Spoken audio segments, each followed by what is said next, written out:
Hello everyone, it's Shannon for Waffle Flower Crafts. Today I'm going to show you how to emboss with your dies. I'm going to be using this stamp set to start with. This is a new stamp set from our fall 2017 release.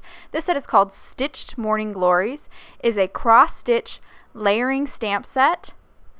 And I have the acetate here pulled off so you can see. The acetate is really nice and outlined and organized so you can really clearly see which stamps go together to make the complete flower and which stamp is which layer in that grouping.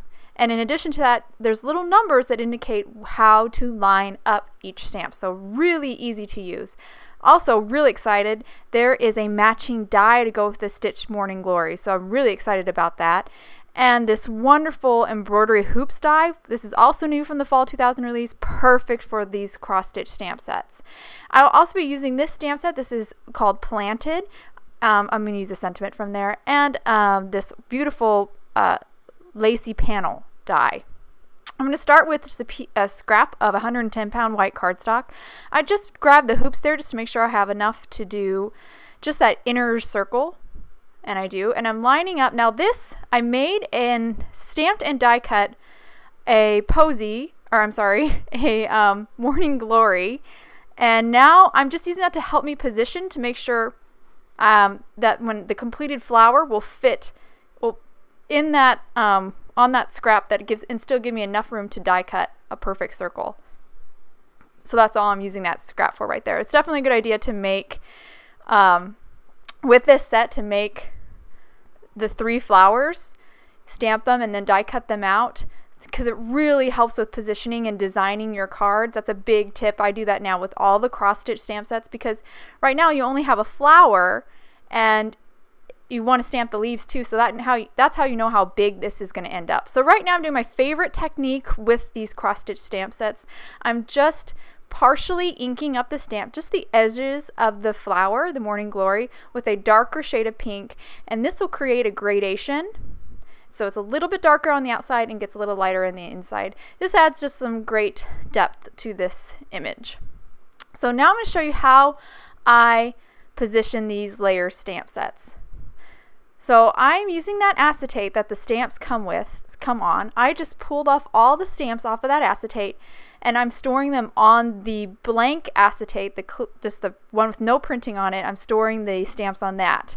And I'm going to use this acetate here to help me line up the stamps. I'm zooming in here so you can see. So I've got the acetate where it should be. I got it positioned, and now I'm going to take the stamp that corresponds with that printed image of the acetate and place it on top. And when I got it right, all those little X's that are in that cross stitch on that acetate will kind of become very clear.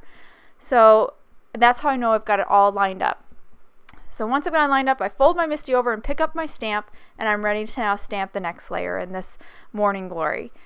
So this next layer, I'm going to ink it up with a kind of an orange. This is Waffle Flowers Oh Happy Day. It's like a light orange, really pretty color. I'm going to ink it up with that, and then I'm going to take a Memento, a darker orange, and again I'm going to partially ink the edges of the stamp, which I already did here. It ended up being off camera, I apologize, but you'll see it here when I stamp. And this will make just a little bit darker at the edges of the flower, and it gets lighter towards the inside. And I just did that with a Tangelo Memento. It's just a darker orange. Okay, so now I have to stamp, I'm going to stamp the leaves. So I'm going to line it up again. I'm going to grab my acetate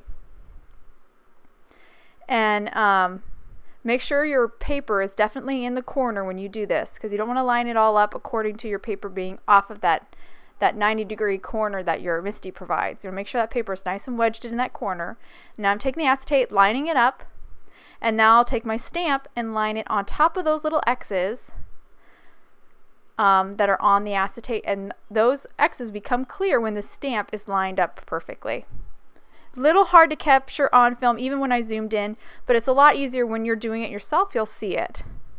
You'll see when those little X's that are in that cross stitch stamp, they become clear.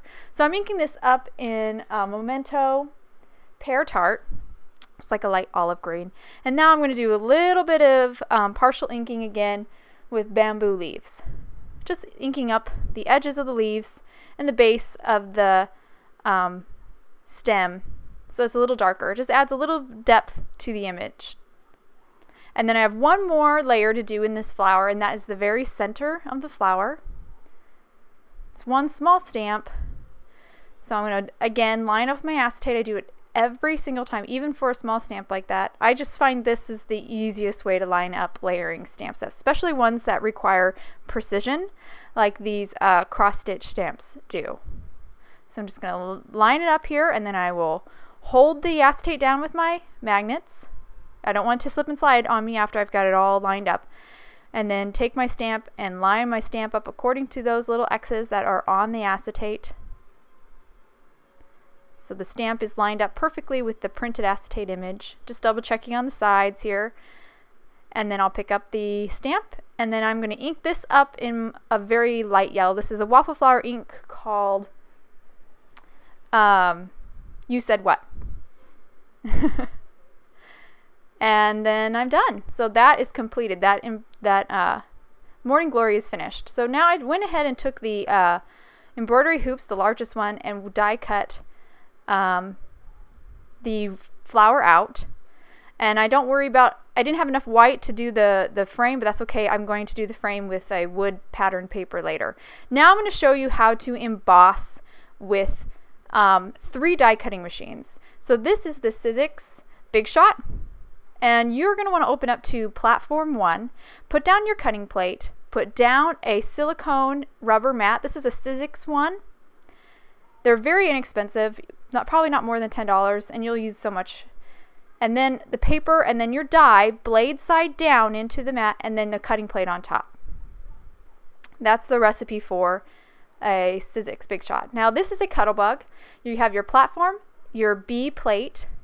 Then you're going to take the same rubber silicone mat, put 3 shims down. These are just 65-pound shim or papers, just 3 of them that I cut an 8 and a half and 11 sheet in half. 2 of them to make, well, it made 4, but I only need 3. And then again, you're going to put your paper down that you're embossing, and then the blade side down into the paper, and then your B plate on top.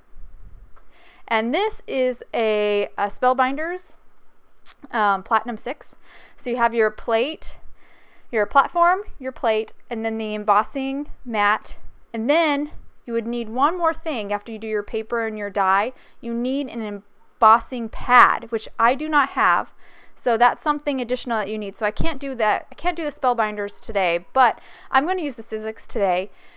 And again, I'm going to make the recipe here. So I've got I'm on tab 1. I have the cutting plate, the silicone rubber mat, the paper, and then the die with the blade side down. Now I'm just lining it up here. I'm going to use a little bit of painter's tape to hold everything down. And then I will top it off with another cutting plate. And then I'll just run this through. And it's very easy to run through. It's not hard. It's not a lot of pressure. So you don't, if you're feeling a lot of pressure, something's not right. And I'm going to pull off the painter's tape here, and I'll hold up to the camera so you can see the great definition that I have. So look at that image. It's got a nice embossed around it. It's not cut, but it's really beautiful and perfect, I think, it mimics fabric. So I really like it. I think it's a perfect technique for these embroidery stamp sets. So now I've got the largest hoop now, and I've got some wood pattern paper, and I'm just die cutting the frame of the hoop. So real simple there. And I'm going to do one more embossing here.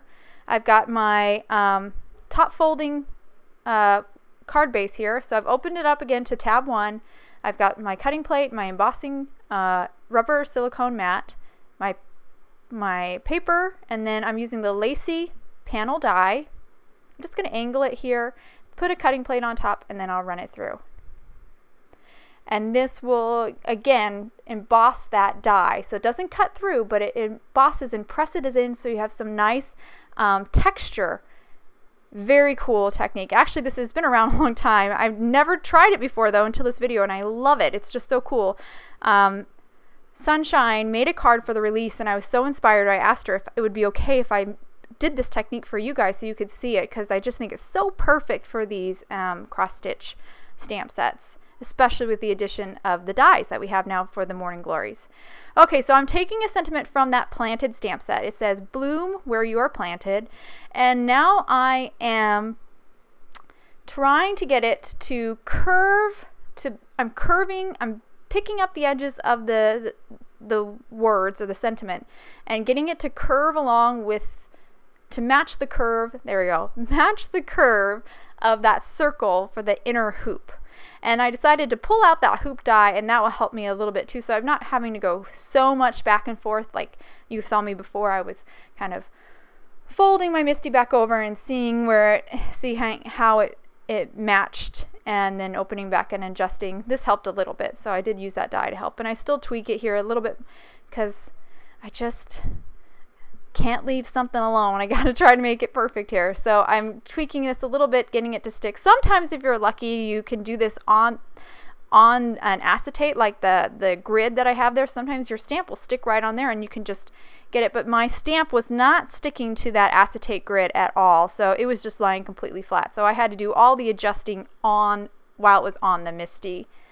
So a little bit more time consuming and difficult, but it's really pretty when you get it to that curve. Okay, so I've got the curve all done. I'm going to use VersaFine Onyx Black ink here. I'm going to ink up the sentiment and then just stamp it down on that circle. And you can see how my sentiment matches the curve of that circle. Really nice way to incorporate your sentiment into like a die cut image or a shape, something simple like this. Really pretty. Okay, so now we're ready to kind of assemble everything. So first thing I'm going to do is attach that wooden hoop or wooden frame of the hoop to my to the inner part of the embroidery hoop. I'm just going to use some tape, just some clear tape here. I'm going to go around the edges so it's well adhered, so all the edges are adhered. And then I will move on to some craft foam. So I went ahead and traced the shape on craft foam and cut out a circle already, just with scissors. So I'll pull it up here so you can see in a second, once I do one last piece of tape. So that's all attached now. There's my card base that I've already embossed with the lacy panel. So right there in the upper right is my craft foam. It's white. I'm just going to put some Tombow Mono liquid adhesive down, and then I will glue the embroidery hoop on top. Very simple. And now I'm going to score this. I've got the good side down into my scoreboard, and I'm folding it over. I'm scoring at 5.5 and folding it over and then pressing it down so I've got a nice edge. So now I've got it's hard to tell on camera, but the embossed image is up front, that lacy panel is up front, and I'm going to now adhere that embroidery hoop down onto my panel. And it has a little bit of dimension because I did put that craft foam behind the embroidery hoop, so it gives some nice depth. And that is it. And again, I really like this technique, embossing with your dies, for these stitched sets, these cross-stitch sets, because this makes the paper look like fabric. So I think it's just really a perfect technique. And now that there are matching dies for the Morning Glory set, you can do this really cool embossing around the flower. So here's another card that I made where I embossed each of the flowers that I stamped, and I even embossed the sentiment, which is celebrate, with the corresponding die. I really like that one because the sentiment looks like it's letterpress. It's really cool. Here's another one where I used the Lacy Layers 2 die and 2 of the Patched Layers die and created a nice frame around the purple Morning Glory, which I also embossed.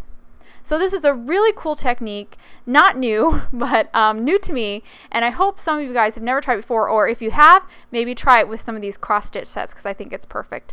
Thanks for watching today. If you want any more info on the products I use, please visit waffleflower.com, and you can subscribe to us on YouTube and follow us on Instagram and Facebook. Thank you.